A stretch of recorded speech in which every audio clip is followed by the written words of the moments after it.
அனைவருக்கும் வணக்கம்.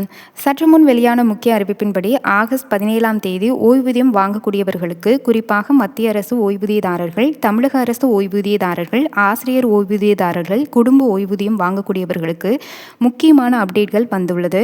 இது பற்றி விரிவான விளக்கத்தை தான் வீடியோவில் பார்க்க போகிறோம். வீடியோவை கடைசி வரைக்கும் ஸ்கிப் பண்ணாமல் பாருங்கள். உங்களுக்கு யூஸ்ஃபுல்லான தகவல் தான் இந்த வீடியோவில் இருக்குது. தினசரி உங்களுக்கு தேவையான நியூஸ் அப்படிங்கிறது, டெய்லி உங்களுடைய ஓய்வூதியம் தொடர்பான என்னென்ன நியூஸ் வருது அப்படின்னு நம்ம சேனலில் அப்டேட் கொடுத்துருவேன்.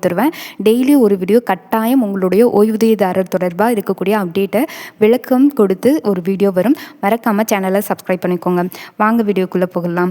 முதல்ல மத்திய அரசு ஓய்வூதியதாரர்களுக்கு மிக முக்கியமான அப்டேட் ஒன்று வெளியாகிருக்கு. என்ன அப்படின்னு பார்த்தீங்கன்னா, 8வது மத்திய ஊதிய குழு தொடர்பான நடவடிக்கைகள் நடைபெற்று வருகின்றன அப்படின்றதையும், இதில் ஓய்வூதியதாரர்களுக்கு முக்கியமான ஒரு கோரிக்கை முன்வைக்கப்பட்டிருக்கு. அது என்னன்னா, 2026 ஜனவரி 1ஆம் தேதிக்கு முன்னாடி ஓய்வு பெற்ற மத்திய அரசு ஊழியர்களுடைய ஓய்வூதியம் மற்றும் குடும்ப ஓய்வூதியத்தையும் 8வது ஊதிய குழுவின் பரிசீலனையில் சேர்க்க வேண்டும் அப்படின்னு ஓய்வூதியதாரர்கள் அமைப்புகள் கோரிக்கை வச்சிருக்காங்க.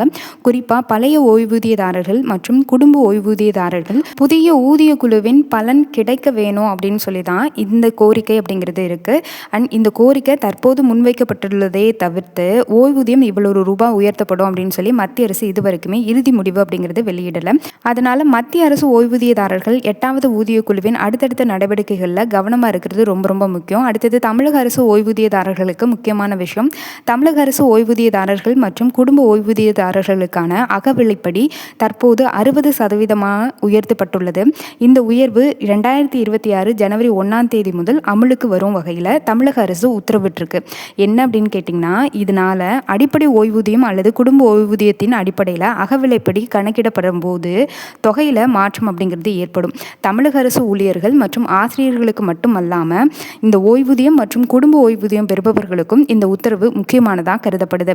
அதனால் தமிழக அரசு ஓய்வூதியதாரர்கள் தங்களுடைய பென்ஷன் கணக்கில் அகவிலைப்படி உயர்வு சரியாக சேர்க்கப்பட்டுள்ளதாங்கிறத வங்கி பென்ஷன் கணக்கு அல்லது பென்ஷன் ஸ்லிப் மூலம் சரிபார்த்து கொள்வது ரொம்ப ரொம்ப நல்லது. அடுத்த முக்கியமான ஒரு அப்டேட் அப்படிங்கிறது குடும்ப ஓய்வூதியதாரர்களுக்கானது. குடும்ப ஓய்வூதியம் பெறுபவர்கள் தங்களுடைய தகுதி மற்றும் தேவையான சான்றிதழ்களை முறையாக சமர்ப்பித்து வச்சிருக்கணும் அப்படின்னு சொல்லியிருக்காங்க. குறிப்பாக சில பிரிவுகளில் குடும்ப ஓய்வூதியதாரர்களிடம் திருமணம் செய்யவில்லை என்பதற்கான நான் ரீமேரேஜ் சர்டிஃபிகேட் அப்படிங்கிறத இது மாதிரியான சர்டிஃபிகேட் அப்படிங்கிறது கேட்கப்படுது. தமிழ்நாடு அரசு கருவூலத்துறையின் வழிகாட்டுதலிலும் குடும்ப ஓய்வூதியதாரர்கள் தேவையான நான் ரீமேரேஜ் சர்டிஃபிகேட் அப்படிங்கிறத சமர்ப்பிக்க வேணும் அப்படின்னு சொல்லி குறிப்பிட்டிருக்காங்க. அடுத்ததாக மத்திய அரசு ஓய்வூதியதாரர்களுக்கு இன்னைய தேதியில் கவனிக்க வேண்டிய இன்னொரு விஷயம், ஓய்வூதியதாரர்கள் மற்றும் குடும்ப ஓய்வூதியதாரர்களுக்கான ஆவணங்கள் மற்றும் ஆன்லைன் சேவைகள் தொடர்ந்து டிஜிட்டல் முறையில் மேம்படுத்த முயற்சிகள் எடுக்கப்பட்டு வருது. இது மட்டும் இல்லாமல் பவிஷ்யா அப்படின்னு சொல்லக்கூடிய மத்திய அரசுடைய ஓய்வூதிய சேவையில் பென்ஷன் ஸ்லிப்பு, ஃபார்ம் 16 இது மாதிரியான விஷயங்களை பதிவிறக்கம் செய்யும் வசதிகளோட ப்ரொஃபஷனல் ஃபேமிலி பென்ஷன் இது தொடர்பான வசதியும் இருக்குது. இது மட்டும் இல்லாமல் தமிழகத்தில் மத்திய அரசு ஓய்வூதியம் பெறும் சில பயனாளர்களுக்கு லைஃப் சர்டிஃபிகேட் மற்றும் டிஜிட்டல் லைஃப் சர்டிஃபிகேட் நில தொடர்பான பட்டியலும் புதுப்பிக்கப்பட்டிருக்கு. குறிப்பாக controller of communication accounts Tamil Nadu வெளியிட்டிருக்கக்கூடிய தகவலில் சில பென்ஷனர்ஸ் மற்றும் family pensioners life certificate digital life certificate 31/10/2026 வரை, அதாவது அக்டோபர் மாதம் வரைக்கும் தான் அது செல்லுபடி ஆகும் நிலையை குறிப்பிட்டிருக்காங்க. அதனால் ஓய்வூதியதாரர்கள் தங்களுடைய லைஃப் சர்டிஃபிகேட் நிலை சரியாக இருக்குதா அப்படிங்கிறத முன்கூட்டியே சரிபார்த்து வச்சுக்கோங்க. இது வச்சுக்கிறது ரொம்ப ரொம்ப நல்லது. இன்னொரு முக்கியமான விஷயம் என்னென்னா, தமிழக அரசு ஊழியர்கள் மற்றும் ஆசிரியர்களுக்கான புதிய அசுரேட் பென்ஷன் ஸ்கீம் தொடர்பான நடவடிக்கைகளும் தொடர்ந்து முன்னேறி வந்துட்டுருக்கு. இந்த திட்டம் தற்போது பணியில் இருக்கக்கூடிய தகுதியான அரசு ஊழியர்கள் மற்றும் ஆசிரியர்களுடைய எதிர்கால ஓய்வூதியத்தை சார்ந்ததாக இருக்கும். இது ஏற்கனவே ஓய்வூதியம் பெற்றவங்கள்ட்ட தற்போதைய ஓய்வூதியத்தை உடனடியாக மாற்றும் திட்டம் அப்படின்னு சொல்லி எடுத்துக்கக்கூடாது. ஆனால் ஓய்வூதியதாரர்கள் மத்தியில் பரவும் தகவல்களில் பழைய ஓய்வூதியம் உடனடியாக மாற்றப்படுகிறது, அனைவருடைய பென்ஷனும் உடனடியாக உயர்த்தப்படுகிறது, இது மாதிரியான உறுதிப்படாத எந்த ஒரு தகவல்களையும் நம்பாமல் அரசு வெளியிடக்கூடிய அரசாணையை மட்டும் அடிப்படையாக வச்சு எடுத்துக்கோங்க.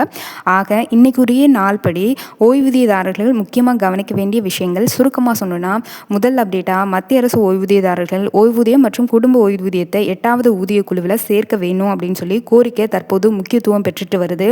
2வது தமிழக அரசு ஓய்வூதியதாரர்கள் மற்றும் குடும்ப குடும்ப ஓய்வூதியதாரர்களுக்கான அகவிலைப்படி 60% உயர்த்தப்பட்டு ஜனவரி 1 முதல் கணக்கிடப்படுவதற்கான அரசாணை அப்படிங்கிறது உத்தரவு இருக்குது. 3வது, குடும்ப ஓய்வூதியம் பெறுபவர்கள் தேவையான சான்றிதழ்களை குறிப்பாக பொருந்தக்கூடிய ரீமேரேஜ் சர்டிஃபிகேட் அப்படிங்கிறத ஆவணங்களை சரியாக வச்சுக்கிறது ரொம்ப அவசியம். சரியாகவும் சமர்ப்பிச்சிருக்கணும். 4வது, மத்திய அரசு ஓய்வூதியதாரர்களுக்கு life certificate and digital life certificate நிலையை சரிபார்த்து கொள்வது நல்லது. 5வது முக்கியமான விஷயம், பென்ஷன் ஸ்லீப்பு, ஃபார்ம் 16, குடும்ப ஓய்வூதியம் தொடர்பான டிஜிட்டல் சேவைகள் தொடர்ந்து மேம்படுத்தப்பட்டு வருகிறது. இதுதான் மத்திய அரசு ஓய்வூதியதாரர்கள், தமிழக அரசு ஓய்வூதியதாரர்கள், ஆசிரியர் ஓய்வூதியதாரர்கள், குடும்ப ஓய்வூதியம் பெறுபவர்கள் இந்த தகவல்களை கவனத்தில் கொண்டு வச்சுக்கோங்க. உங்களுடைய ஓய்வூதியத்தில் எந்த மாற்றம் ஏற்பட்டாலும் வங்கியில் கிடைக்கக்கூடிய பென்ஷன் ஸ்லீப் மற்றும் சம்மந்தப்பட்ட அரசு உத்தரவை வச்சு தான் நீங்கள் சரிபார்த்து தெரிஞ்சுக்கணும்.